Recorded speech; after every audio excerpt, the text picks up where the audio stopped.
action, let's go. 저 건물을 찾으러. Assalamualaikum warahmatullahi wabarakatuh. Tabi pun. Dear Mr. Febrian Eko Saputra, SMMSM, as lecturer in the Business Feasibility Studies course. First of all, permission in introduce myself. My name is Melissa Olivia, Management Class 22. Materi yang pertama yaitu mengenai tahapan studi kelayakan bisnis.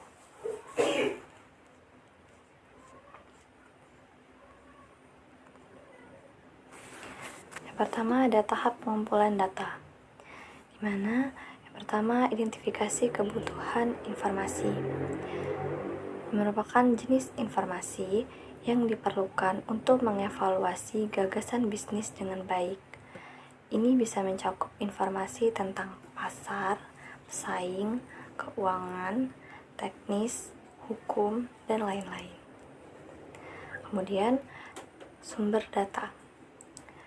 Sumber tempat Anda akan mendapatkan data tersebut meliputi riset pasar, laporan industri, data pemerintah, wawancara dengan ahli, survei konsumen, dan sumber informasi lainnya. Kemudian ada metode pengumpulan data, yaitu kamu bisa pilih metode yang sesuai untuk mengumpulkan data yang Anda butuhkan. Metode ini dapat mencakup wawancara, survei, observasi, analisis dokumen, studi literatur, dan sebagainya. Kemudian yang selanjutnya ada desain instrumen pengumpulan data. Jika kamu menggunakan survei atau wawancara, kamu perlu merancang instrumen pengumpulan data seperti kuesioner atau panduan wawancara.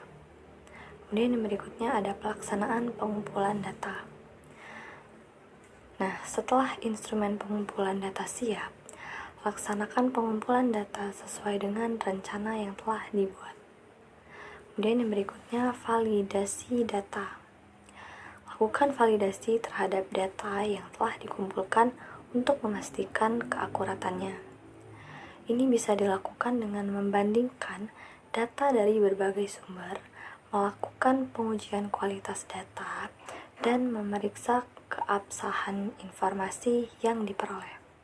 Serta yang terakhir, analisis data awal, yaitu setelah data terkumpul, lakukan analisis awal untuk mendapatkan pemahaman awal tentang temuan-temuan utama dan tren yang muncul.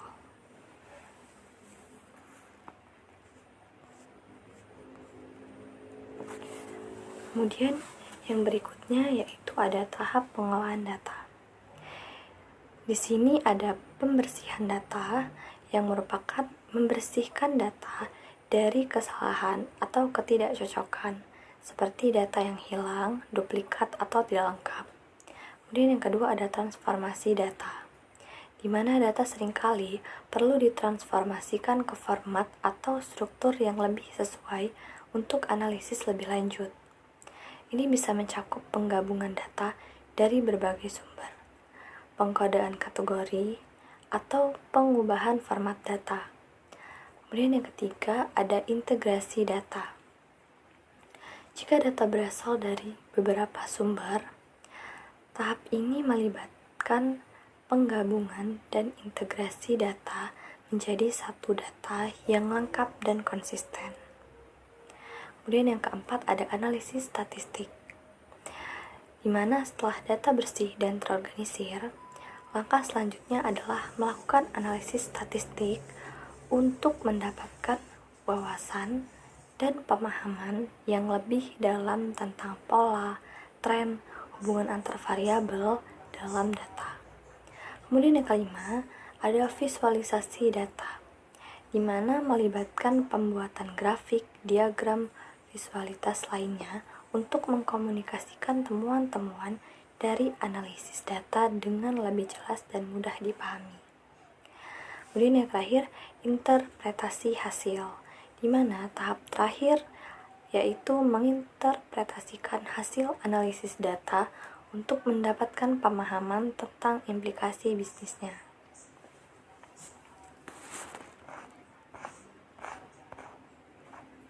Kemudian yang berikutnya ada tahap analisis data. Tahap analisis data ini melibatkan pengolahan dan interpretasi informasi yang terkumpul untuk mendapatkan wawasan yang berguna, di mana meliputi yang pertama ada pemrosesan data, di mana ada mengorganisir, membersihkan, dan mempersiapkan data untuk dianalisis. Kemudian yang kedua ada eksplorasi data, yaitu menjelajahi data untuk memahami karakteristiknya dan menemukan pola atau anomali yang menarik. Kemudian yang ketiga ada analisis statistik, menggunakan teknik statistik untuk mengidentifikasi hubungan, tren, atau perbedaan yang signifikan di dalam data. Kemudian yang keempat ada visualisasi data, di mana membuat grafik atau diagram untuk menggambarkan temuan secara visual dan mudah dipahami. Serta yang kelima yaitu interpretasi hasil, yaitu mengartikan hasil analisis untuk mengambil kesimpulan yang dapat digunakan dalam pengambilan keputusan. Ini yang berikutnya ada tahap pengambilan keputusan, di mana tahap pengambilan keputusan ini dalam studi kelayakan bisnis adalah saat di mana hasil analisis dan evaluasi data digunakan untuk memutuskan apakah gagasan bisnis tersebut layak dilaksanakan atau tidak. Ini melibatkan evaluasi temuan, identifikasi alternatif, penilaian risiko dan manfaat, konsultasi dengan pemangku kepentingan, penyusunan rencana tindakan, pengambilan keputusan, dan pelaksanaan, serta pemantauan rencana yang dipilih. Tahap ini krusial karena menjadi dasar bagi langkah selanjutnya dalam pengambilan bisnis.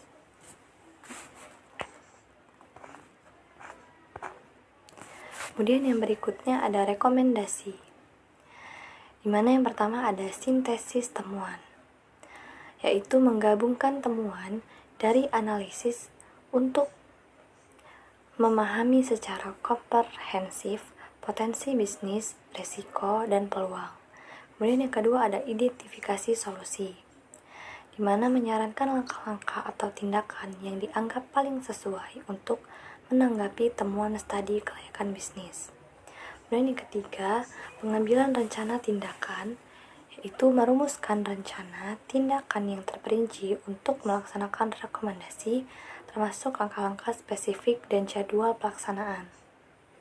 Kemudian yang keempat ada justifikasi, yaitu memberikan alasan yang kuat dan berbasis data untuk setiap rekomendasi, menjelaskan bagaimana rekomendasi tersebut dapat membantu mencapai tujuan bisnis. Kemudian yang kelima ada konsultasi, yaitu berkomunikasi dengan pemangku kepentingan terkait untuk mendapatkan masukan dan persetujuan terhadap rekomendasi yang diajukan.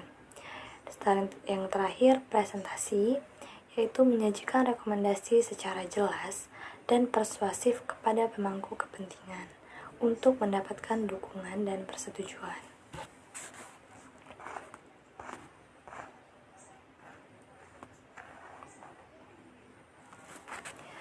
Kemudian yang terakhir yaitu pelaksanaan usaha, di mana yang pertama ada implementasi rencana tindakan, yaitu memulai pelaksanaan rencana tindaknya yang telah disusun berdasarkan rekomendasi dari studi kelayakan bisnis.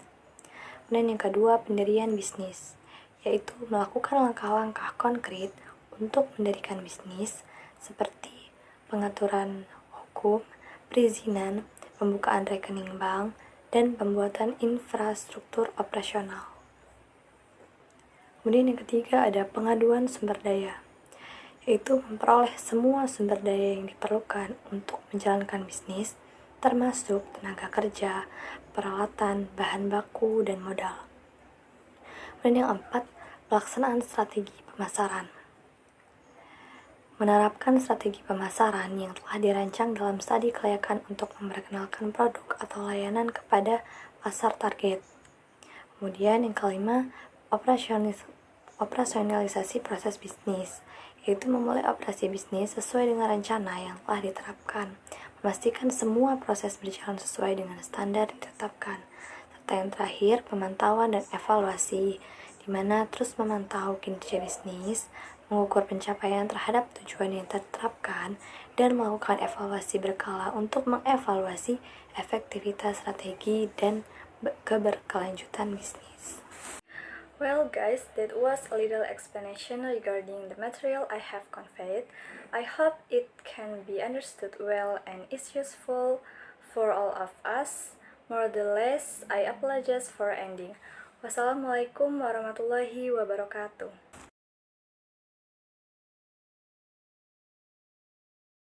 Audio Jungle.